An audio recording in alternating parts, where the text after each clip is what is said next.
राधे राधे महाराज जी। महाराज जी, इनका प्रश्न है कि जब साधक घर से निकलता है तो उसे प्रारंभ में एकांत भजन करना चाहिए या फिर साधु समागम में रहकर साधु साधु का समागम, साधु समा एकांत से बनने, क्योंकि उस समय नया है, अटैक बहुत होंगे उसके अंतर में और बाहर में, उसको साधु के घेरे में रहना चाहिए। प्रथम भगति संतन कर संगा, साधु के घेरे में रहना चाहिए। संगम त्यजेत मिथुन व्रति नाम मुमुक्षु सर्वात्मना न विसजेत बहिरिंद्रियाणि एकश्चरण धाश्चित मनंती से युंजीत तद वृत्ति सुसाधु सुचेत प्रसंगा। अब इसमें पूरे साधक के लिए, मुमुक्षु जो घर बार त्याग करके भगवान की प्राप्ति के लिए चला है, उसको चाहिए कि मैथुन धर्म से युक्त प्राणियों का संग ना करे। जो विषयी हैं, जो नाना प्रकार की भोग वासनाओं से ग्रसित है, उनका खाओगे, उनके संग बैठोगे, उनकी बात करोगे तो वही रंग चढ़ जाएगा। तो क्या करे? बोले सर्वात्मना न विसर्जित बहिरिंद्रियाणी, इंद्रियों को बहिर्मुख ना होने दे, अंदर भगवत चिंतन में लगावे।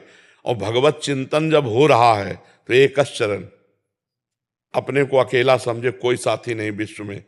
अगर आपको साथी की जरूरत है तो बोले तद व्रतेषु, भगवत व्रत धारण करने वाले, भगवत प्राप्ति की लालसा वाले या भगवत प्राप्त महात्माओं का संग अत्यंत आवश्यक है।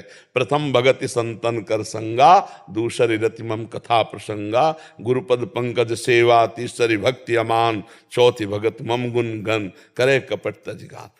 और फिर पांचवी भक्ति का मंत्र जाप मम दृढ़ विश्वासा, पंचम भगत सुवेद प्रकाशा, छठदम शील वीरत बहुकर्मा, निरत निरंतर सज्जन धर्मा, सातों सम मैं जग देखा, मोती अधिक संत कर लेखा, आठों जथा लाभ संतोषा, सपने नहीं देखे पर दोषा, नवम सरल सब संचल हीना।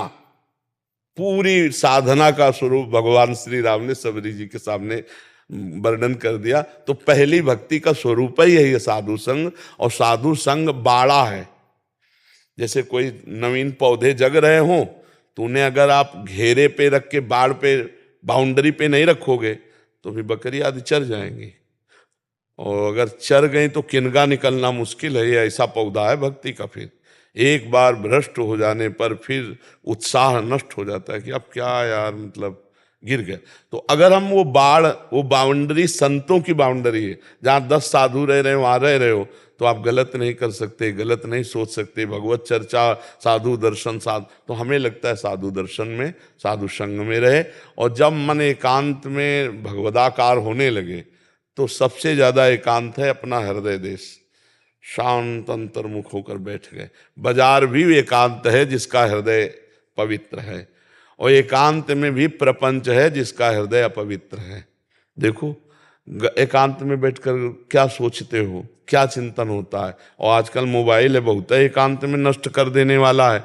इसलिए हमें लगता है साधु संग बहुत अति अनिवार्य है, साधु समाज में रहा जाए तो ठीक है।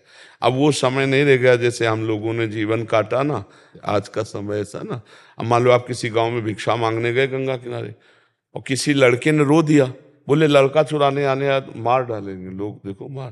तो बहुत ही ऐसा अब कलयुग का ऐसा प्रभाव बढ़ रहा है। साधु समाज में रहो, तीर्थों में रहो, धामों में रहो, कहीं जाने की जरूरत नहीं, भजन करो। अब ऐसा नहीं समय रह गया कि हाथ में कूड़ी बगल में सोटा, चारों दिशा जागीरी माँ, मन लागो यार फकीरी माँ। अब ऐसा समय नहीं रह गया। ऐसे समय मार डाले जाओगे, पता नहीं क्या क्या बोल दें लोग। इस